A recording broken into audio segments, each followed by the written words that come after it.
ഇന്ന് നമുക്ക് പോർക്ക് കറി വയ്ക്കാം. പോർക്ക് ഫ്രൈ ചെയ്യുന്നത് എങ്ങനെയാണെന്ന് നോക്കാം നമുക്ക്. അപ്പോൾ നമുക്ക് ആദ്യം തന്നെ പോർക്ക് വേവിച്ച് വെച്ചിട്ട് ഉപ്പും മുളകും മഞ്ഞൾപ്പൊടിയും എല്ലാം കൂടി ചേർത്തൊന്ന് വേവിച്ച് വയ്ക്കുക. അതിന് ശേഷം നമ്മൾ സാധാരണ പോലെ ഇഞ്ചി, പച്ചമുളക്, വേപ്പിൻ്റെ ഇല എല്ലാതും കൂടി നന്നായിട്ട് ചട്ടിയിലിട്ട് നന്നായി മൊരിയിച്ച് അത്യാവശ്യം നന്നായി അത്യാവശ്യം മൊരിഞ്ഞാൽ മതി, അധികം മൊരിയണമെന്നില്ല. അങ്ങനെ മൊരിഞ്ഞിട്ട് മല്ലിപ്പൊടി, മുളക് പൊടി, മസാലപ്പൊടി, കുരുമുളക് പൊടി ഇതെല്ലാം കൂട്ടിയിട്ട് നമ്മൾ നന്നായിട്ട് വാട്ടുക. അധികം വെളിച്ചെണ്ണ വേണ്ട. എന്താ കാരണം എന്ന് വെച്ചിട്ടുണ്ടെങ്കിൽ ഈ പോർക്കിൽ നല്ല മാതിരി നെയ്യുള്ള കാരണം ആ നെയ്യ് ഇങ്ങനെ ഇതായി വരും.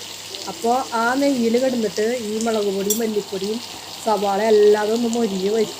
അപ്പോൾ നമ്മൾ അത്ര നന്നായിട്ട് മൊരിയിക്കണം എന്നില്ല, ആദ്യമേ തന്നെ നന്നായി മൊരിയിക്കണം എന്നില്ല.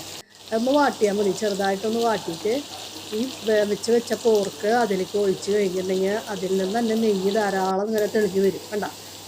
അപ്പോൾ ഈ നെയ്യിൽ നമ്മുടെ സവാള, പച്ചമുളക്, ഇഞ്ചി, വേപ്പില എല്ലാതും നന്നായിട്ട് തന്നെ മൊരിഞ്ഞ് കിട്ടും. അപ്പോൾ നമുക്ക് വേറെ എക്സ്ട്രാ അധികം വെളിച്ചെണ്ണ ഓയിലോ ഒന്നും ഇതിന് ചേർക്കേണ്ട കാര്യമില്ല. എന്നിട്ട് നന്നായിട്ട് ഒന്ന് ഫ്രൈ ചെയ്തെടുക്കുക.